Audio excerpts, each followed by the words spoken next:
Boys, Zo. Here's what I want out of you today. Here's what I want out of you today. I think you're in the mix to be that Friday guy. I think you need to own this space and dominate these guys today. I want those younger pitchers to watch you and say, that's how you're supposed to do it. That's how you're supposed to carry yourself. That's how you're supposed to be in control of the game, all that stuff. It starts today for you, okay? Bunty, Bunty 1.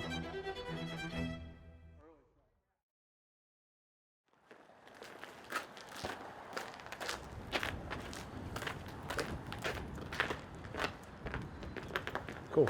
All right, real quick, just we've talked as a team a couple times now about like, okay, we're transitioning this time of the year, right? Now it's going from individual development phase to much more of like team development phase.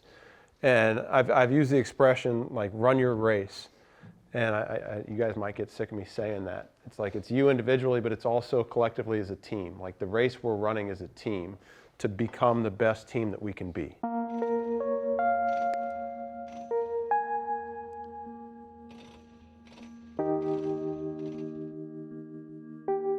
This summer, like we all kind of just were wondering what was going to happen. There were a lot of like question marks surrounding the program and the leadership within the program. And then as the summer went on, we kind of just were waiting and waiting.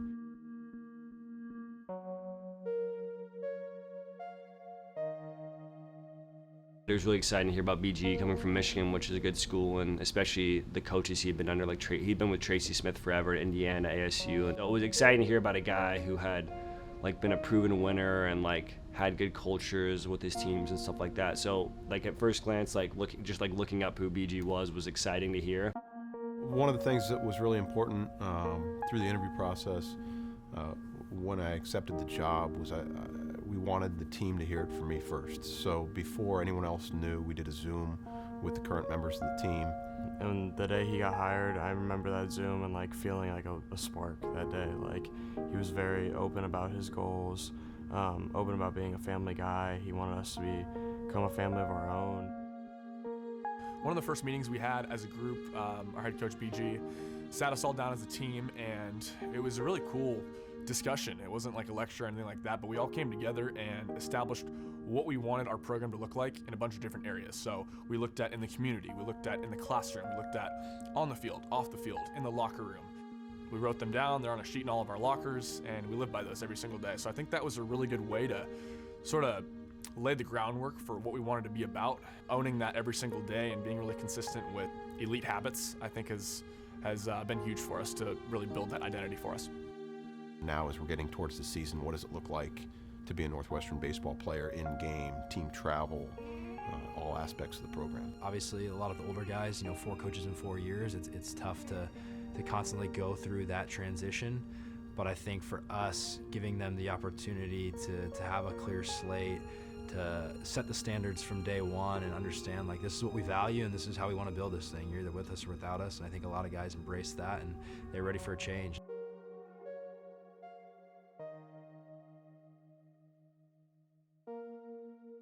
If you get pinch hit for, do you have any control over that in that moment? Okay? So you can either pout and make it about you, or you can get behind a teammate that's pinch hitting for you. If you're the pitcher and the bases are loaded, do you want to have the ball? Of course, everybody does, I hope. If you get taken out of that situation, how do you react? I'll go back to you two. If he's starting at short and you're at second, are you still going to be all in? I hope so. If he's starting at second and he's starting at short, are you going to be complaining that you're not complaining, but are you going to be woe is me? Like, it can't be. Like, it can't be. If you're not playing, it can't be. If you're not playing, it can't be. It's not about you. It's not about me. It's not about any one of us individually. It is so much bigger than that. This is a kind of a broad and kind of a weird thing, but something BG is saying is we have to learn how to not lose before we learn how to win. And that's something that is like in practice, where that just be like cleaning up our catch play, like more focus during team defenses, like better BP, better bullpen. We have to learn how to not lose before we learn how to win. And I think that's the biggest thing is like, outside of Tyler Gannis, not many of us have won at the collegiate level, if any of us. Like, none of us have been very successful. So we've leaned on TG a lot for that. He's had a lot of great experience going to regionals and super regionals and stuff like that. So he's been great for us. I spent my first 3 years at the University of Oregon. Great experience, great program over there. And it's been awesome here as well. It's been really fun to come into a team that is really new on a lot of different levels. It's an amazing coaching staff with a ton of knowledge, and half the players are new, so it kind of made it a pretty easy transition for me coming in just with a bunch of new guys. So for me, what I'm looking for in you guys is, and when it gets tough, what are you doing? Let's dominate this. Let's dominate it. Good body language. Keep that chest high. Let's go. Stick together. Hey, win on three. 1, 2, 3. Win. Like, are you just going to give in and all right, we're done? Or are you going to say, all right, now I got to go even harder. I got to dig a little deeper. Prove to me that I can believe in you when times are tough. That's what I want to see now. Come on, push that forward. Let's go. How badly you want it, go. I can't say enough good things about Tyler Gannis. He has been the staple of everything we're trying to do here. Like, TG's the poster child of it. Like, he's everything you want to be as a player. He's everything you want to be as like a person. He stands for all the right things. You know, he's puts his head down, gets after it, grits his teeth, like pushes through adversity really well. Understands that he's not perfect and there's opportunities to grow, but has the confidence and swag about him to know that, you know, when he's in the box, when he's on base, when he's in the outfield, like, he's going to make that play. 1, 2, 3. That's been my identity, I think, for a while. My baseball career has been, how can I be the best team guy possible? I think that's what's beautiful about team sports is you got a team to rely on. You got your brothers next to you, and the weight of the world is not on your shoulders only. And it's like, how can you make everyone strong around you? How can you make your team the strongest possible, right? It's like, you're only as strong as your weakest link. In terms of the program in the long run, he is like the foundational piece of what everybody should look like when you come to play here.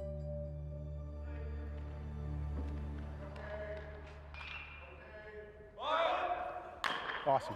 Getting out, getting out, getting out. Good job. Hey. Hey. Really good job.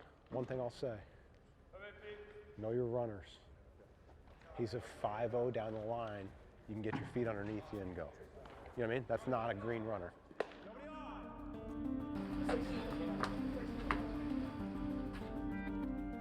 We're out here today because it's a lot better than being in there.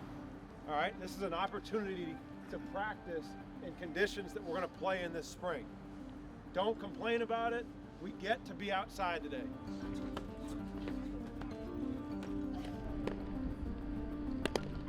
Quick, tough day, wind.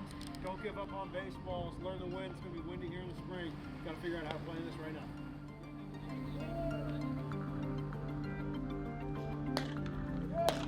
Yeah.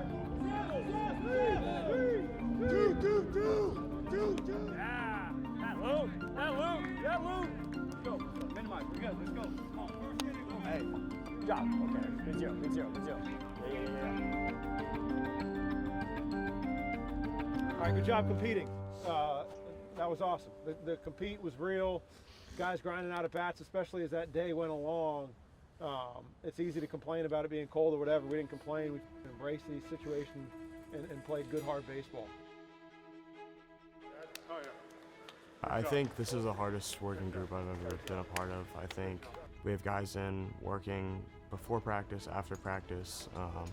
You can tell in lifts that there's just a different kind of energy. Like, guys really just want to be there. They want to get better. I think it's going to be a scrappy group. The compete factor in all of us is going to be what sets us apart. It's going to be a group that finds ways to get on base. It's going to be a staff that competes in the zone. You'll have a few really solid arms that are going to be great on the weekend. It's going to be all the intangibles that make this group different from all the years prior.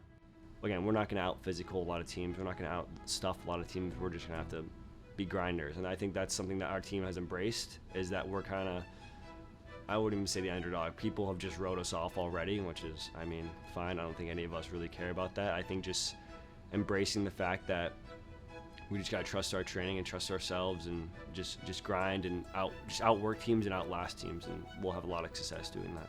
I would just say the Cats are coming. Like we're ready. Like we're amped up. There's a different kind of buzz around here that we really haven't felt before. So The margins are this, right? The separation between winning and losing is this. The separation between making the Big Ten tournament and not is this. Regionals and this, host and this. It's very small margins that separate really good teams and bad teams, in my opinion. Okay? The attention to detail is critical. Understand? Sir. Those details are critical. That's what separates winning and losing, I promise you. Cool? Sir. Let's get it. I got it tomorrow. Hey, win on 3. 1, 2, 3. Win!